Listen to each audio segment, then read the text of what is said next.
Pray with me. Almighty God, in giving us dominion over things on earth, you made us fellow workers in your creation.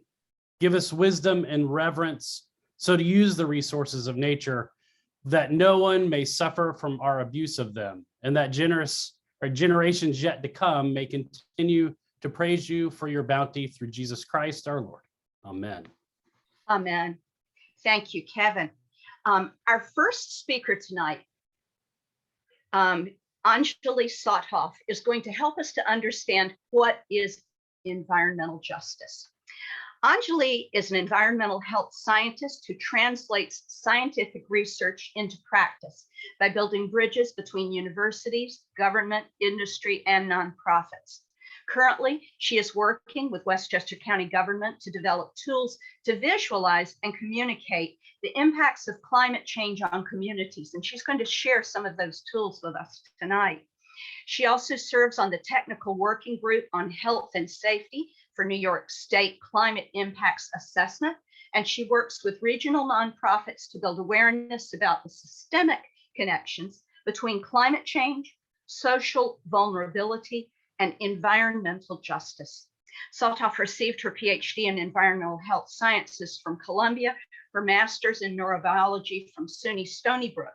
And we will begin with a video clip that she feels will help us to understand the topic before her remarks. Celestial, hemos pecado contra ti por nuestra propia culpa, por pensamiento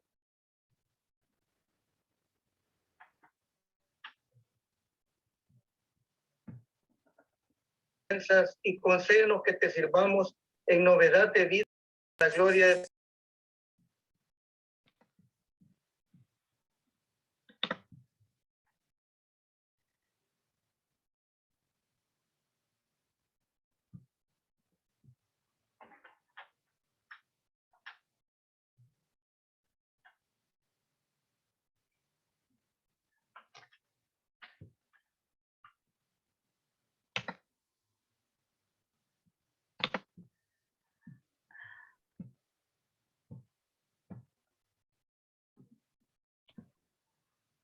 Carl, I'm not hearing any audio.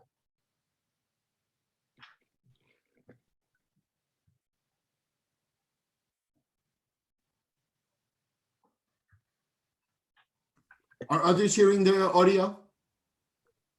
No. And it was in Spanish at the beginning. I heard that, then it stopped. Okay. And then I'm it's- hearing the audio on my computer. I'm not sure. Anjali, can you tell me what to do? Do you happen to know? I could try to play it Yes, myself. could you do that, please? I think you are co-host.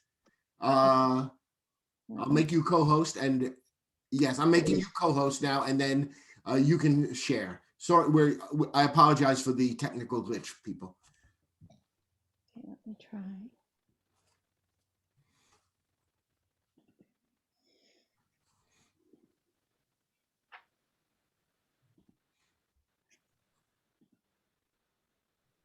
Can you see that? Yes. Yes. Okay, let's try this.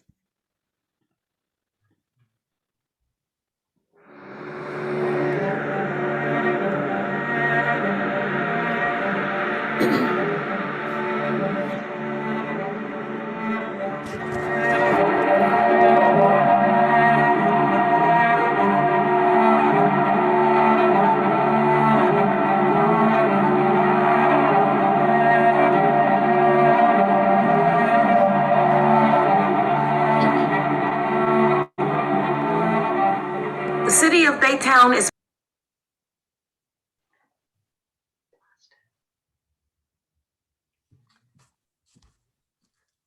Now I've lost video. brother, my uncle, and my cousin the sellouts, because they went industrial instead of the drug route. Refinery city lights and pipes run along the Gulf Coast. The smoke boasts with sulfur air. It's a wonder.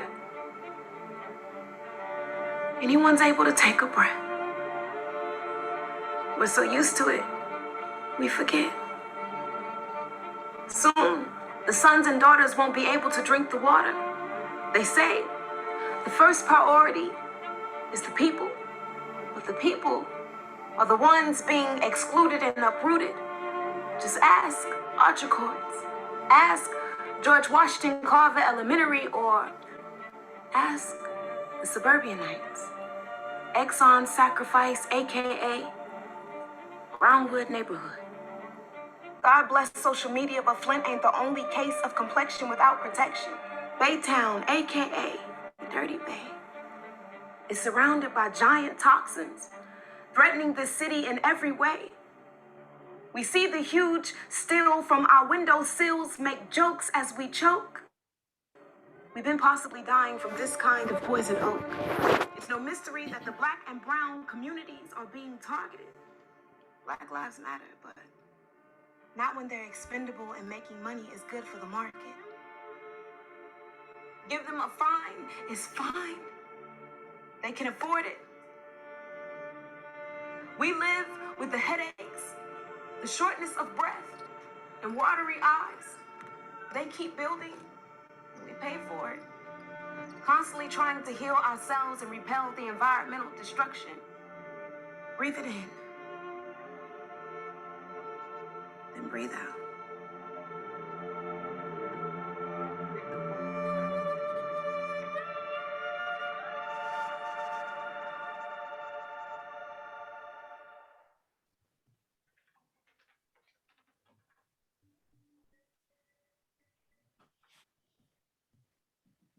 Thank you.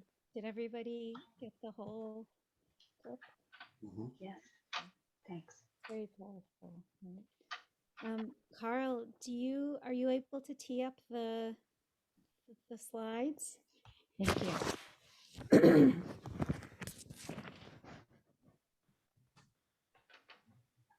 Are you now seeing your slides, Anjali? I am. Can you put up the slideshow, which is under view, under the drop down? Mhm. Yeah. Thank you. Is that better? Yep. That's good. Thank you.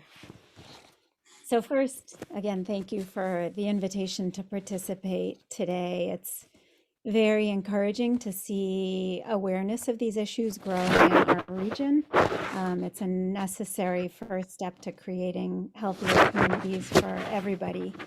And I'd like to acknowledge the filmmakers and artists. These were from the Gulf Coast region, who are using dance and spoken word and visual art to tell stories of environmental injustice and survival, and providing alternative visions for the future in creative ways that will hopefully reach new audiences. So this excerpt is from a feature film called In the Air, and more information about the group and the mission can be found on the Kickstarter link on the lower right side of this slide, which I'm sure can be provided, right, in a follow-up email. Okay. So the thing that was most striking to me about this film is that it was made in 2016, which is well before the current pandemic. So all of those masks that were seen as commonplace in the community were being worn to protect not against the COVID virus, but to protect against chemicals in the air. And today, against that backdrop, these communities are up against even more. So next slide, please.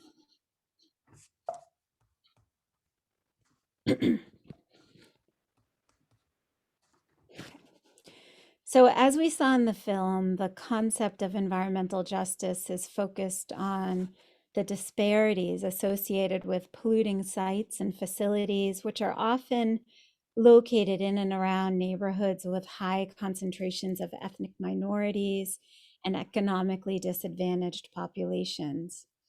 Because the concepts around environmental justice are complex and multidimensional, the meaning of environmental justice and injustice can differ considerably. So here, following the core definition from the EPA, environmental justice seeks the equitable treatment and involvement of all people in the development, implementation, and enforcement of environmental programs, laws, rules, and policies. So the concept is associated with a more political connotation, emphasizing ideas about distribution and procedure, as we'll come back to a little bit in a few minutes. Historically, early action in the environmental justice movement in the US really began in the 1960s around farm workers and pesticide use, around polluting facilities in urban areas. But many point to 1982, when a plan was announced in North Carolina to move soil contaminated with PCBs to a landfill located in Warren County, one of a few counties in the state with a majority Black population. So that decision triggered a wave of protests that caught national attention. Momentum was gathered when data began to roll in, particularly when a few years later, the United Church of Christ produced a landmark report showing that 3 out of 5 Latino and Black Americans lived near a toxic waste site. Next slide, please. So internationally, the focus is typically less centered on racial minorities and more linked to social inequality, specifically the disparities between environmental conditions experienced by the richest and the poorest, both within and also between countries. Next slide, please. In the US, the environmental justice movement addresses a statistical fact, which is that people who live, work, and play in America's most polluted environments are most commonly people of color or economically disadvantaged. In this context, we often hear about inequality as well as equality as well as equity, which are related but point to slightly different aspects of justice. So equality refers to the general absence of differences between groups of people. For example, equality would mean that everybody has the same level of exposure to environmental risks, the same prevalence of diseases, and the same life expectancy, sort of an equal playing field. While equity is the absence of avoidable differences among groups of people.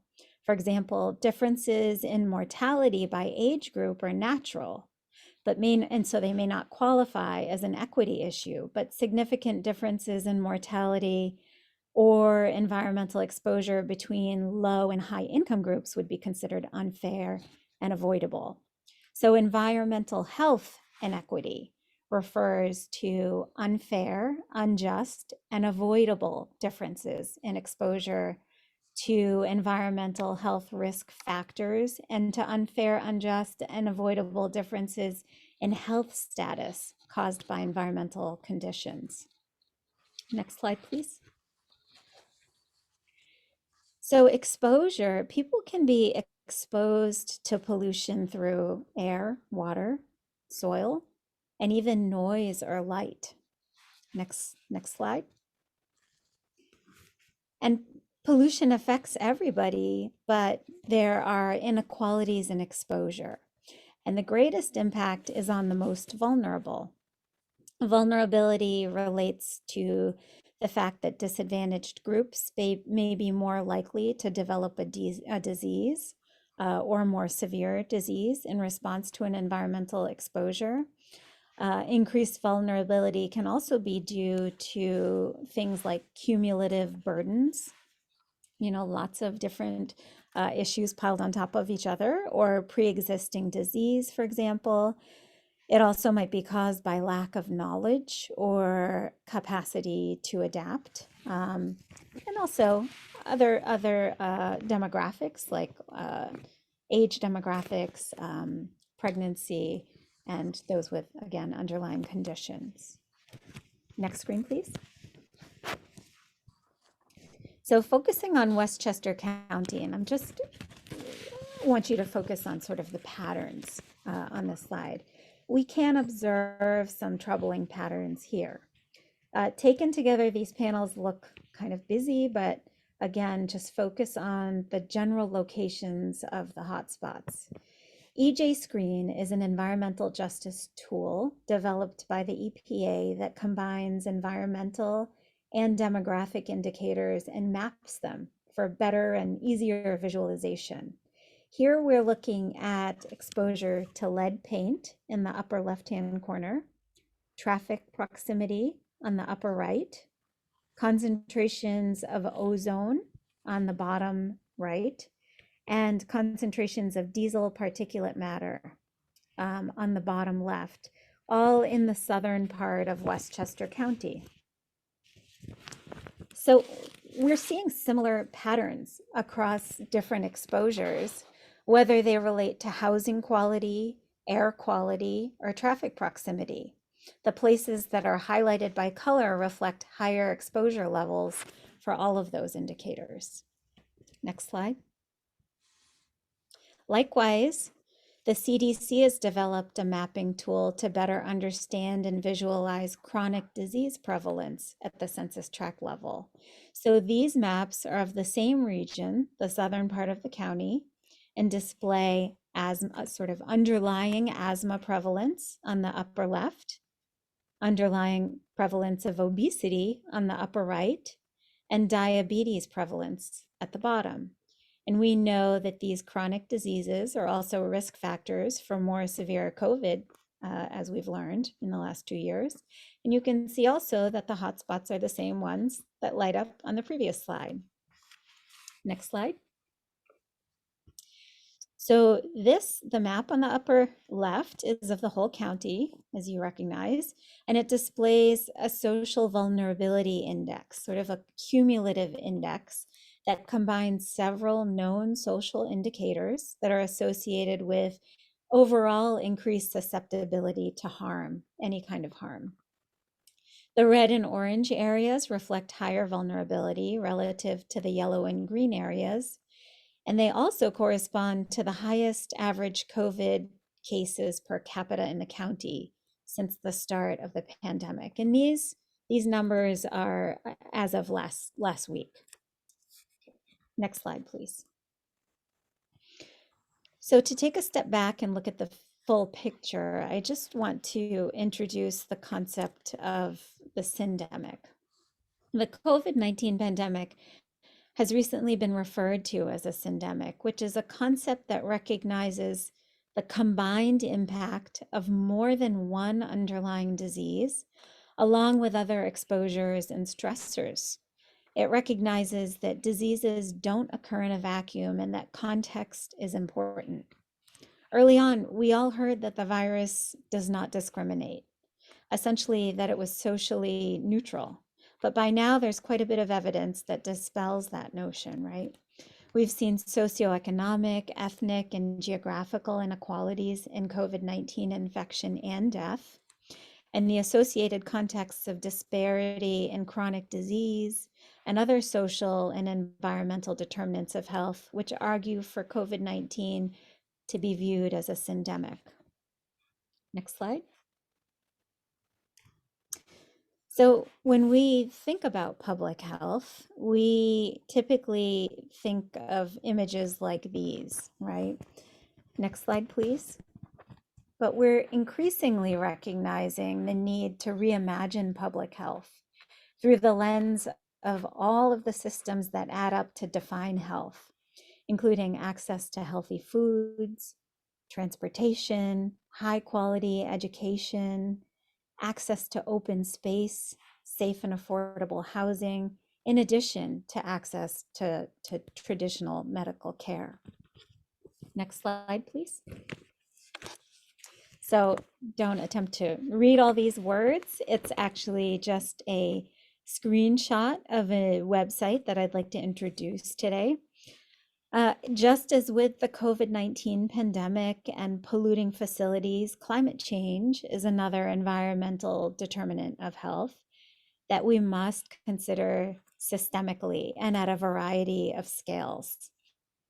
The Westchester County Board of Legislators recently passed a resolution declaring a climate emergency in Westchester County. The resolution urges municipalities to examine the local implications of the climate crisis and identify additional steps to mitigate and adapt to the impacts. So to address this, an interactive website has been developed to better understand these systemic connections that influence the impact of climate stress and other stressors really as well on community health and resilience. Next slide, please. So the website covers many areas. Through the site, we can examine issues related to land use and how decisions about how land is used can protect against climate impacts or exacerbate them. For example, land use decisions can lead to increased greenhouse gas emissions or carbon sequestration. They can lead to flood mitigation or exacerbation. They can lead to land degradation or regeneration. They can intensify heat or decrease heat intensity. And they can put people in harm's way or they can shield them. The website also examines the connected impacts of water in our region, particularly in our coastal areas and flood zones, in the context of the increasing frequency and intensity of storms, as well as other factors. The impact of ozone and other pollutants on air quality can be explored, and the impact of all of these interconnected issues on people can be explored. How is extreme heat, intense precipitation, and sea level rise impacting people in Westchester County in the context of social and environmental vulnerabilities? And how does our decision-making impact community health and resilience? Next slide, please. Finally, we hear a lot about these different focus areas like environmental, climate, and energy justice. Really, they're all inextricably linked through health and equity. It's also important to keep in mind some of the different dimensions of equity that relate to justice, as alluded to in the EPA definition of environmental justice, including distributive, procedural, and contextual equity. Distributive equity examines how the social and economic benefits and burdens are distributed. Are they equally distributed or concentrated in certain areas? Procedural equity focuses on process. For example, is the process of decision-making fair and representative? Do all affected people have the possibility to be informed, express their opinions, and influence decisions? Contextual equity emphasizes the social, economic, and political factors and processes that contribute to uneven vulnerability and that shape the capacity to adapt, which particularly is important when it comes to community climate change adaptation. So to effectively address all of these big issues, we need to keep in mind that these different dimensions of equity ultimately influence community and health and well-being at a systemic level. Thank you. That's it.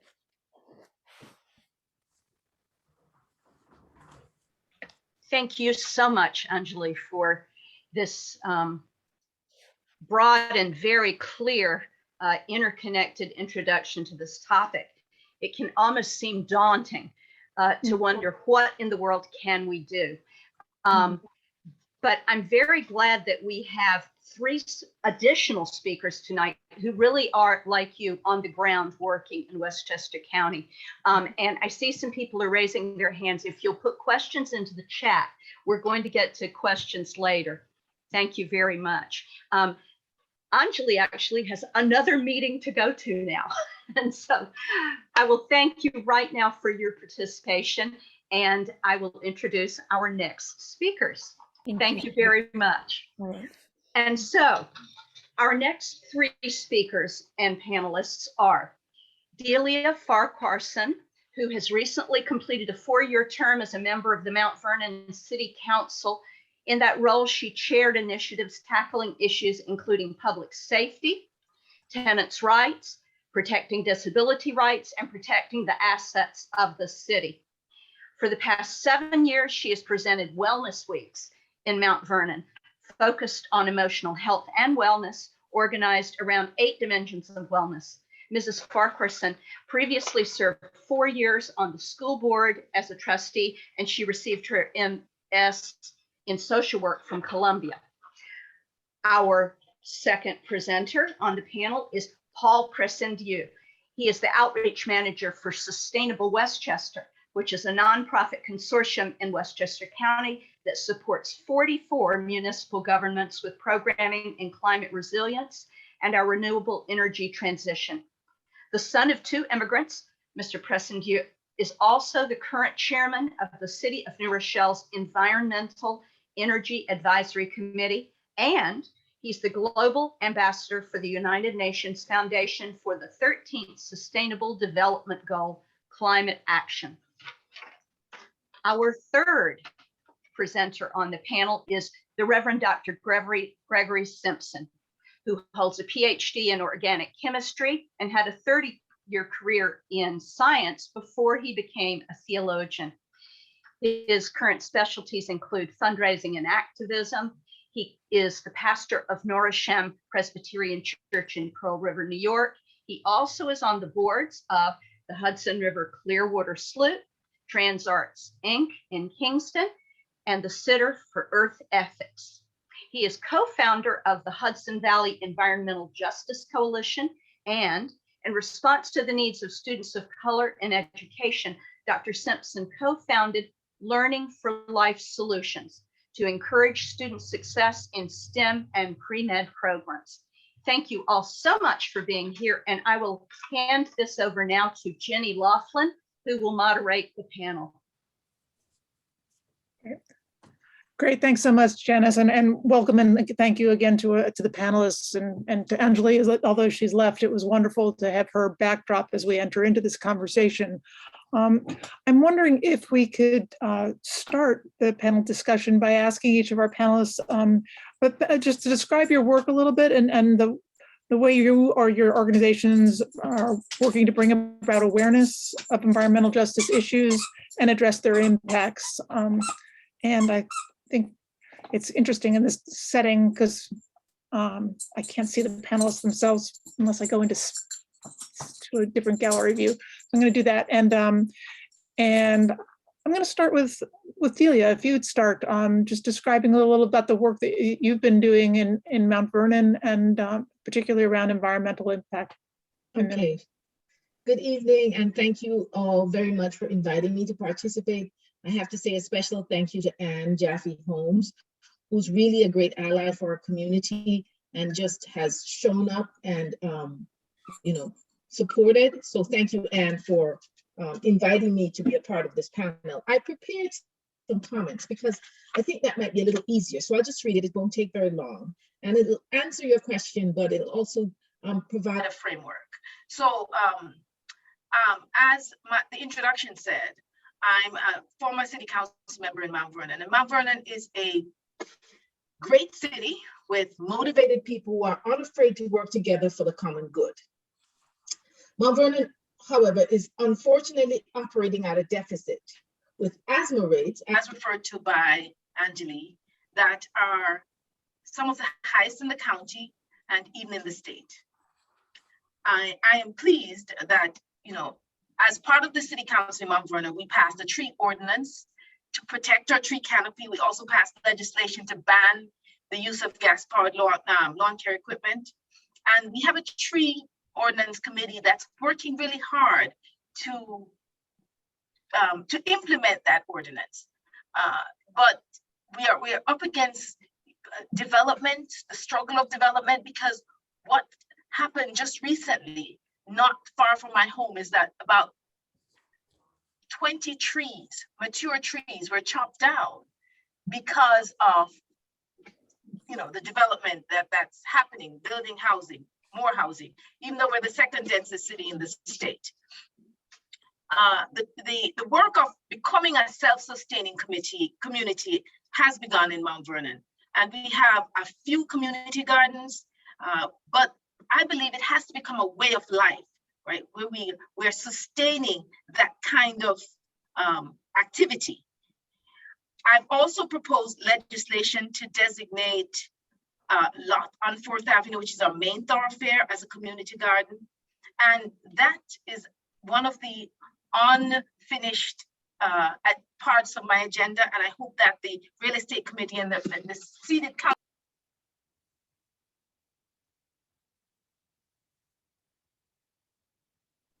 Delia, I think you may have put yourself on mute. If you could unmute yourself.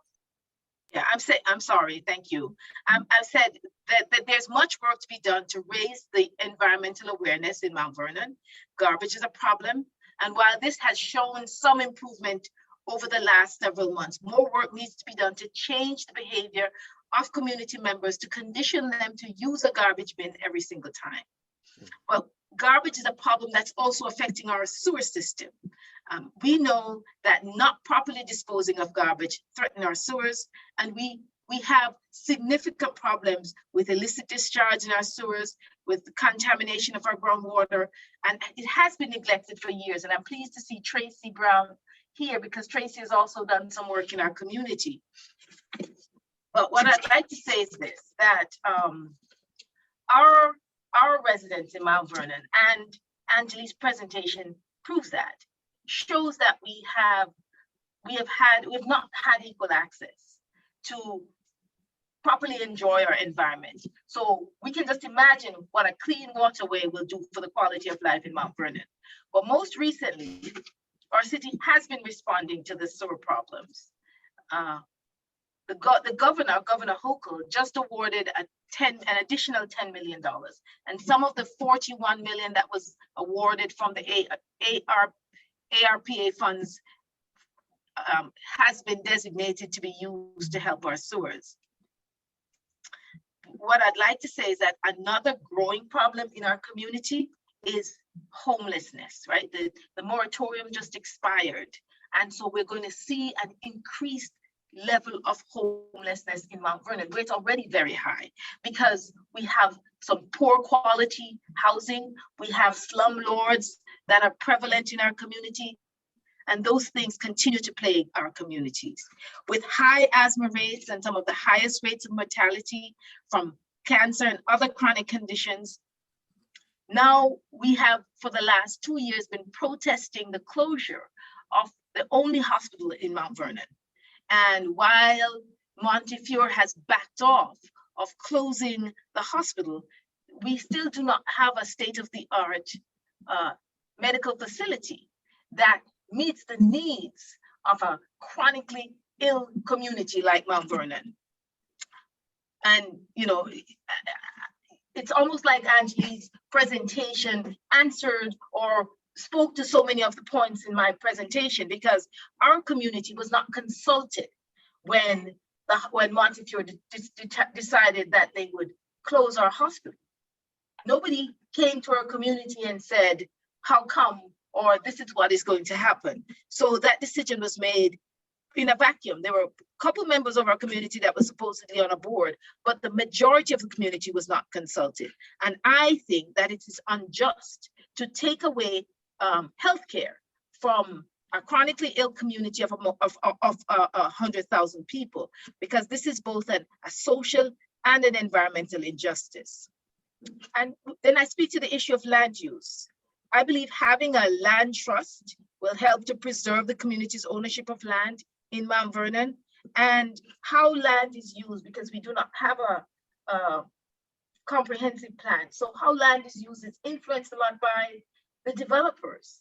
And that, of course, is impact. When you think about being a heat island and the impact of heat and cutting trees down, and how all of those things are impact the health of our entire community. And I'll just say this. One example is the abandoned YMCA building, which is an iconic building in our community. And we fought hard, folks like me fought hard to try to get the administration to not sell that building, to hold on to that building as a community asset. And that has not manifested.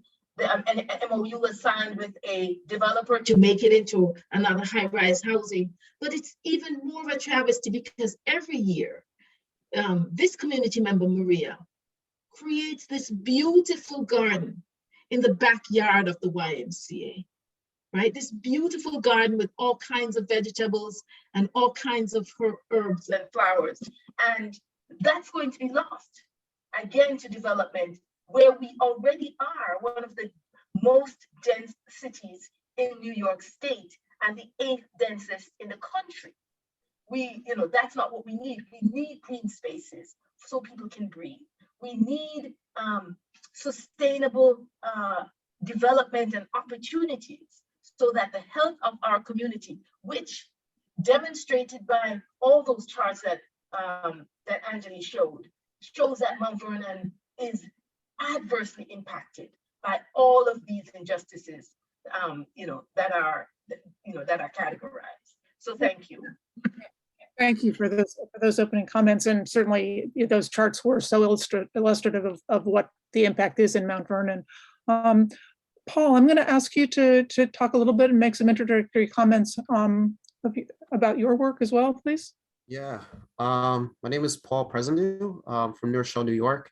I'll first say that it's a little surreal being here. From the time I've been involved in the environmental community, some of the people I see here, I've interacted with, work with, you guys are my mentors, Ann Jaffe Holmes, that's my Jedi master who really helped me. I was an intern for her for like 2.5 years.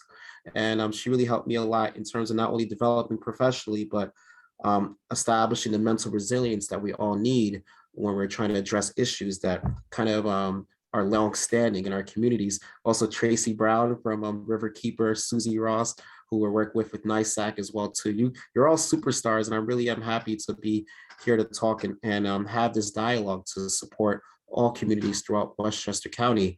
I would say that for my upbringing in the environmental field, I always kind of try to do my best to kind of check myself, whether it's checking my ego or knowing where I am. Like if I'm from New Rochelle, then I have no right to kind of tell people in Peekskill what they should be doing. I have no right to be telling the mayor of Flint, Michigan what he should be doing. But the most that I could do was to kind of provide advisement on what solutions are working and how we could kind of address the problems that are preventing us from getting to the solution.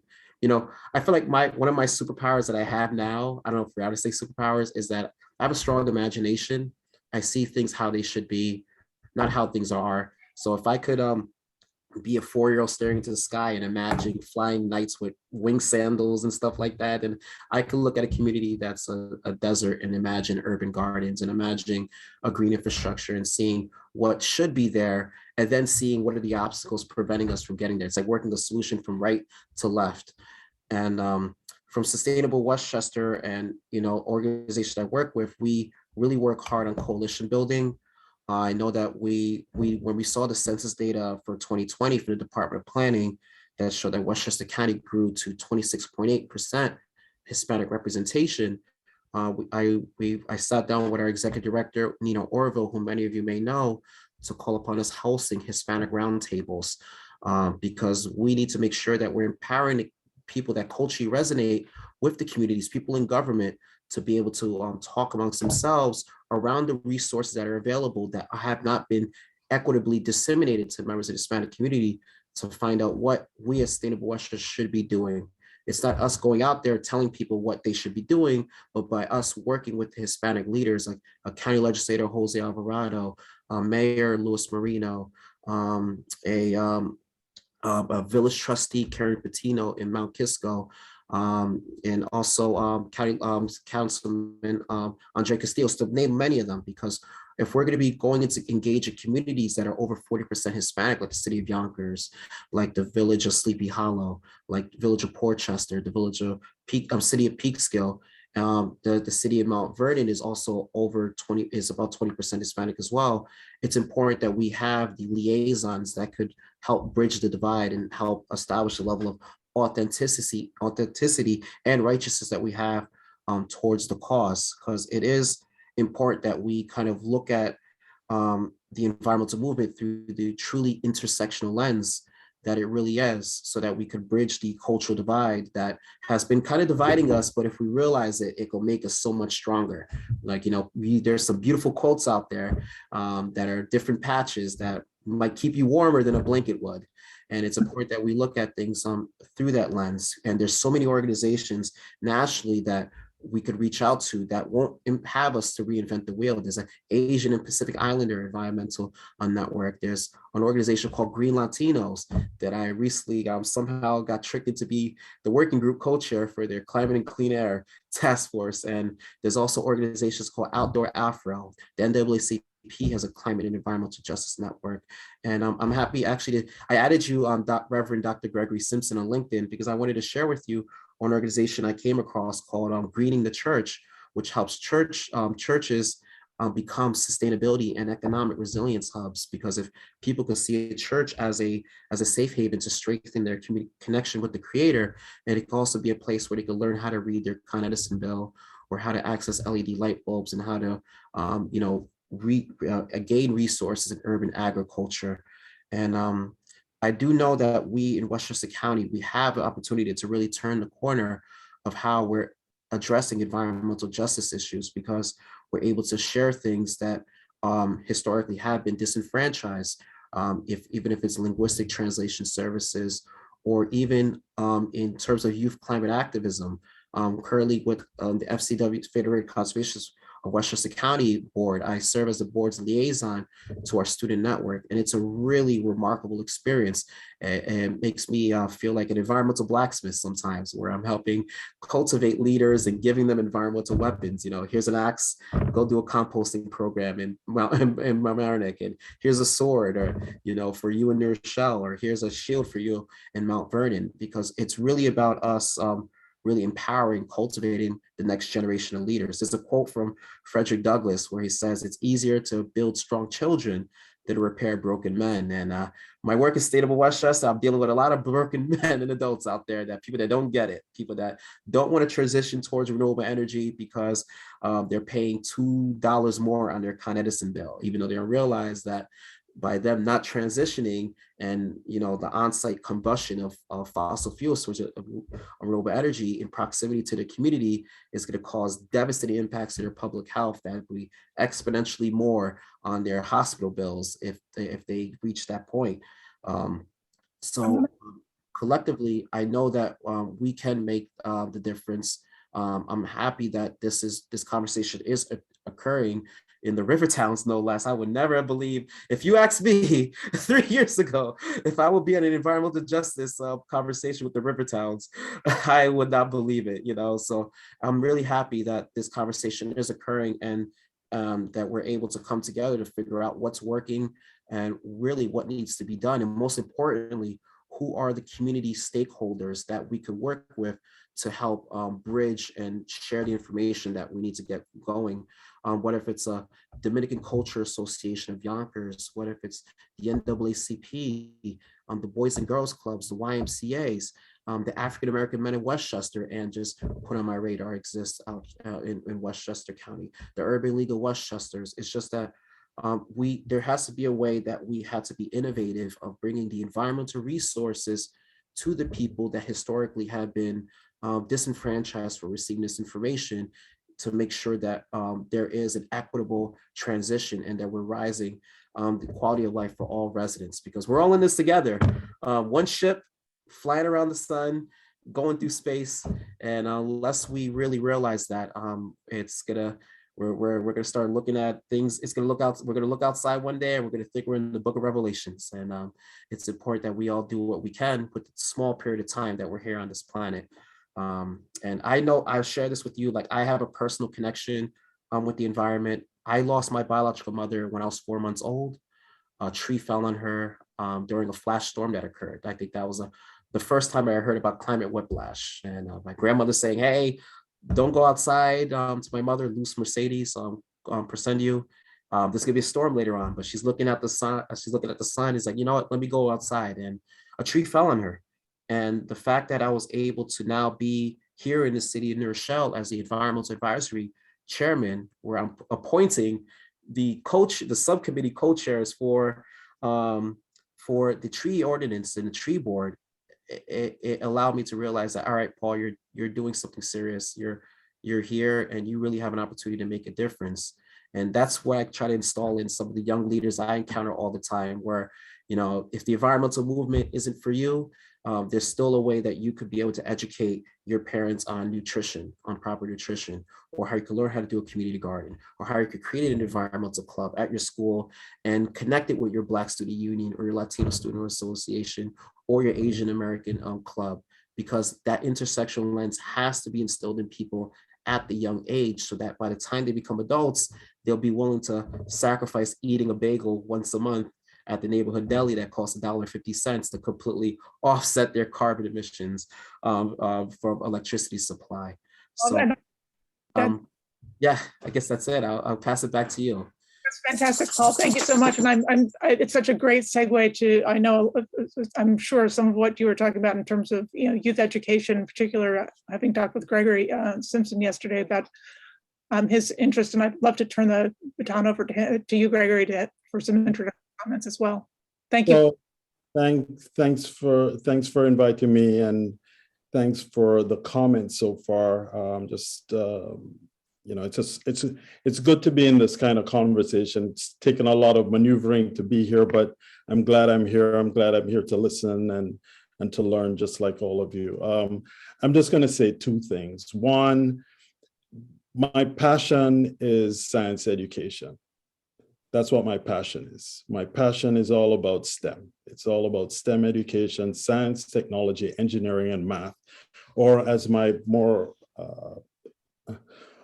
informed friends will tell me, it's not really STEM, it really is METS, math, engineering, technology, and science. Because without the math piece, a lot of other things fall by the way. So why do I bring this up? So there are two things, as I was telling you yesterday, Jenny, that I'm very, very interested in. Environmental justice or injustices are predicated on egregious zoning practices. That's where it starts, where bodies are placed and how those bodies get to be in those places. That's a function of zoning in many, many, many, many, many examples. I mean, you name it, you know, whether it is frac plants in Newburgh or wherever. I mean, it's all about zoning and who is placed where. So I'm very interested in zoning strategy, and I'm also very interested in the legislative aspects of rezoning, redistricting, and reorganizing in relation to environmental protection, environmental safety for the people who are most vulnerable. So that's the first thing. The second piece, as I said, stems around METS. So the whole business of education and how science education in particular plays into our understanding of environmental injustices, issues that relate to climate change, and all of the above.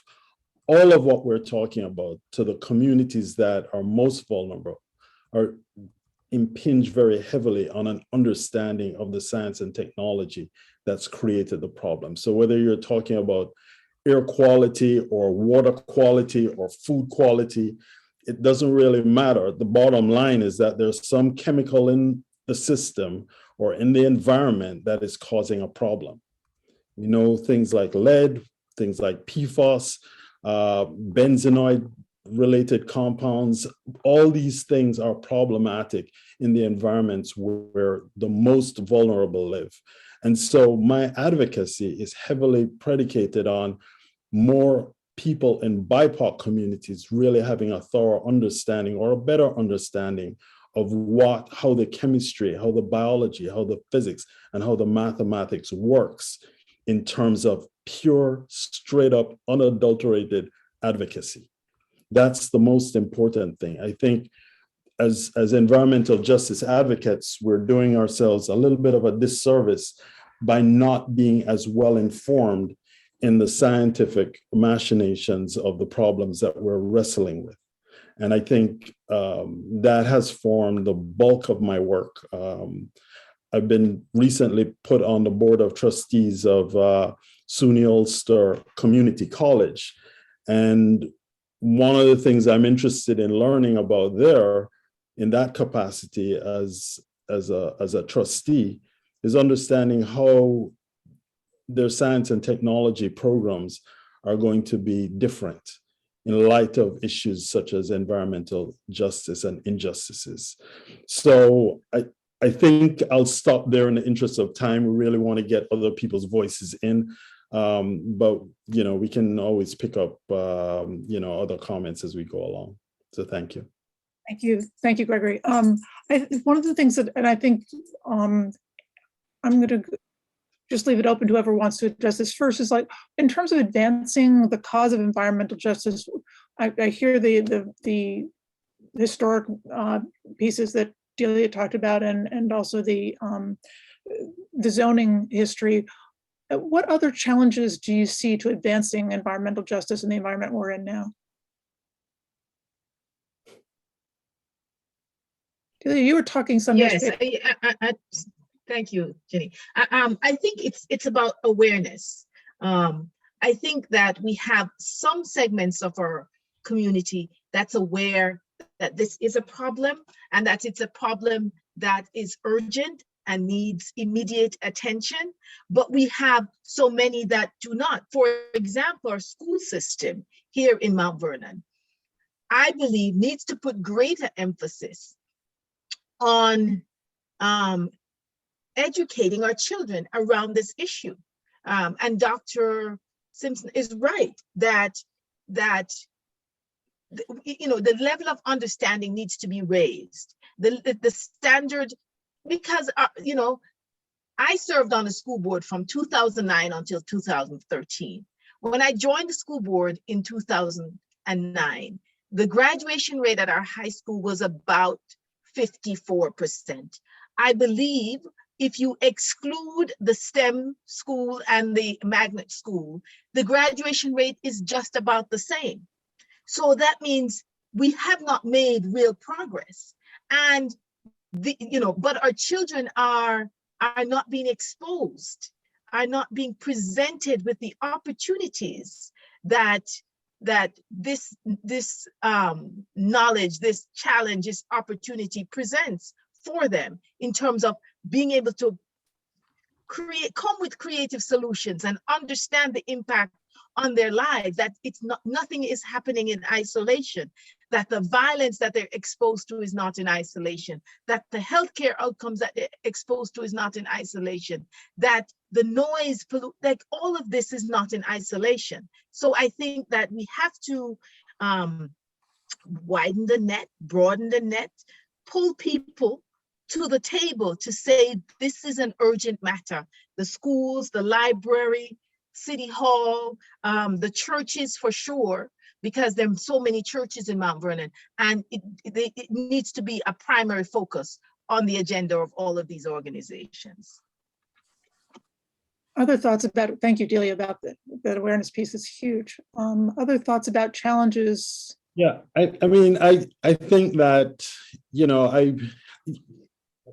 being kind of a philosopher, if you will, a theologian, whatever, I'm looking at how are we going to train the next generation of leaders?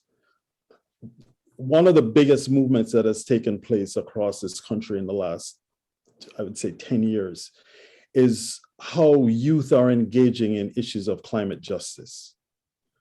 That same energy is flipping over into the environmental justice world. That same energy. What the thing that I believe from the conversations for the groups that I talk to that is missing is having a sounder knowledge base in the science and the technology. Now, I think I say that coming straight or falling back on what Delia said, in that if you look across this New York State, for example, you look across New York State and you start doing an analysis of who's doing well in the Regents exams, who's coming out of school with, math and science subjects, you realize that we're really falling way behind as far as the BIPOC community is concerned. There's a problem there. And that in and of itself creates a barrier to entry into this type of discussion. Some way, somehow, the education system has to work differently for more people to be in a position to understand what the problems are when you say PFAS is in your water. What does that mean? How does that impact health? How does it impact your way of engaging in social justice work? How does it impact your healthcare? I mean, all of these things are predicated on knowledge, and knowledge, better knowledge, or better training, better education. And the current system of education, at least at the public school level, is not helping our students broadly.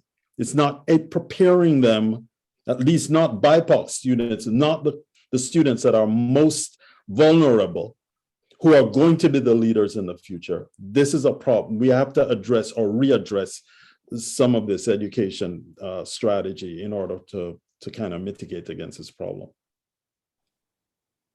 Thank you for that. That's the importance of education. As a huge education advocate, that speaks to me as greatly. Paul, I'm wondering if you want to add to challenges that you see. I'm interested in particular in your comment about you never thought you'd be on the river towns talking. So there are sort of some regional challenges I would take from that. I'll be honest with you, Jenny. When I was younger, I didn't know if there was any Black people in the river towns. I'm sorry, but I'm happy that this conversation is occurring, because it shows that these situations are occurring, and there are presuppositions that everyone needs to overcome in order for us to come to the table together.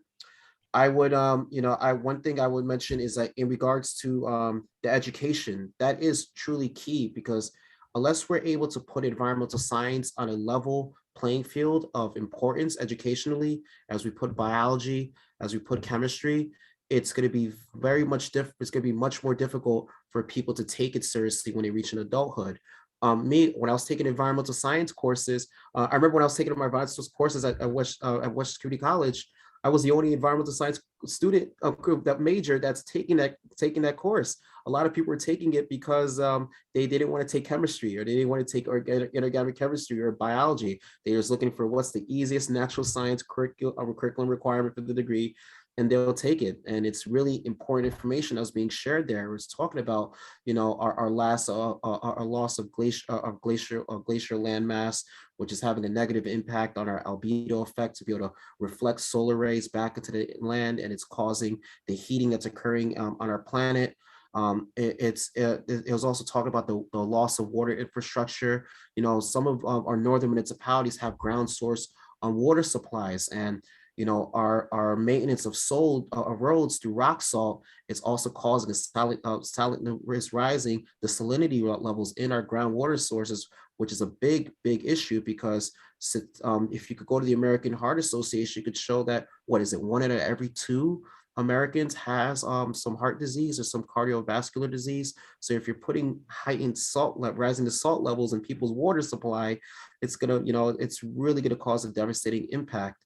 I know that New York State has an Environmental Education and Sustainability Act that's in the legislature now that has no chance of being passed. I learned this through the Federated Conservation of Westchester County when we organized a discussion with Assembly members Steve Otis, Amy Paul, and Senator Shelley Mayer, because the Board of Regents is its own independent entity. The legislature appoints members to the Board of Regents, but once the board is there, there's nothing that can be done. So that legislation is not going to be passed. And I remember the student network, the students met with their regent I'm going blank on her name, but they met with the regent and advocated for the passage of this legislation. And she was very dismissive from what I was told. So there's going to have to be some sort of dynamic way to get this environmental literacy educational resources out there. But it has to be done through a dynamic partnership with organizations, through an after-school program, or some sort of workshop that during a 2-week period. I know that there's a children's environmental literacy center that could probably help out. I don't know, maybe we could have probably Trissy Brown. You could talk to students for over Zoom once an hour over the summer and tell them about the importance of river or water stewardship and things of that nature. But I know that education is the key way to kind of break through the presuppositions that people have built up over the years of their life by not being exposed to this information at the vulnerable stages of their life. One of the things I would add as well too is we had to really reanalyze how we're getting the information out there to make sure it's much more effective. Maybe if it's not us, if people aren't coming to the environmental symposiums and forums that we're hosting, then maybe we have to go to where we have high traffic of turnout for residents. Maybe going to the food distributions that are occurring with Feeding Westchester, are going to the backpack drives giveaways that members of government are doing, but kind of figure out where are the high traffic areas that people are aggregating, and how is it that we can hand them a palm card. If I can hand out a palm card to help reelect my county legislator, I could give someone a palm card that has resources on environmental engagement, and on the other side, the devastating consequences for us not to be taking advantage of these resources. So we do need to be innovative in how we could bring about this renaissance, but we had to also analyze how we're currently getting this information out there and how it could be more effective by pulling upon the people that are looking for this information and making sure we're communicating it to them in a way that they will be able to understand in regards to the benefits, whether it's to their own physiological health, or maybe it might be, some people might be economics, and for other people, it might be the social benefits. One of the emerging things for the renewable energy transition that some people don't talk about as much are the emerging job opportunities.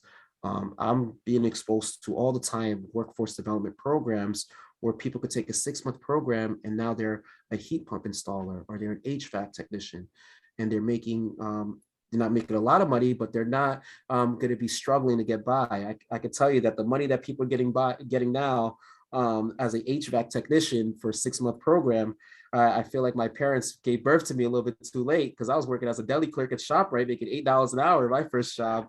And now you're telling me that people could take a 6-month certification program and now they're looking at $50,000 in salary. Wow, that's amazing. Imagine if I would have been doing that as an 8th grader, where I'm taking classes as an 18-year-old, where I could take classes at Westchester County College in the environmental science curriculum and work part-time installing heat pumps. Whoa, that's how you create the holistic framework, and people will get it. If people don't care about the renewable energy transition, but you can give them job opportunities where they're supporting the transition, so they're at least subconsciously supporting the decarbonization of municipalities, I think that would be great. And that's how you can establish the overall circular economy, by keeping money in the communities so that the money that they're spending could be supporting local businesses and restaurants, and could help them be financially more comfortable to be able to have these conversations. The first time I met Councilwoman Farquharson was when Ann and I met with Mel Campos at the Boys and Girls Club, and we were talking about youth engagement opportunities. And Mel Campos and Delia told us that the students that they interact with are very vulnerable, and some of those students go to that Boys and Girls Club to receive their meal of the highest nutritional value every day. So if I'm going to students and I'm talking about, hey, let's create an environmental club, let's do some community gardening, let's go into the Bronx River and pull out car tires, they're not going to listen to me if they're thinking about, where's my next meal coming from and things like that. So we had to kind of look at the multi-tiered paradigm of what are the problems and trials and tribulations that people are facing that they need to overcome to have the mental space to be able to be the environmental stewards that they're capable of doing. So there's lots of problems that people are facing as human beings, as Homo sapiens, period, that's preventing them to be receptive towards the resources that are accessible. So if we could be innovative of how we're able to connect addressing environmental justice issues in a way that helps them resolve some of the issues they're already dealing with, I think that will be a great start for creating this general inertia or synergy amongst ourselves and our neighbors. That's great. Jenny, I've been taking down questions, and I have a few. I almost hesitate to ask this one because yes, Jazz, I'm going to interrupt and just say, as is our custom, I'm going to turn off the recording now in case any of our attendees want to ask a question that comes from a personal space.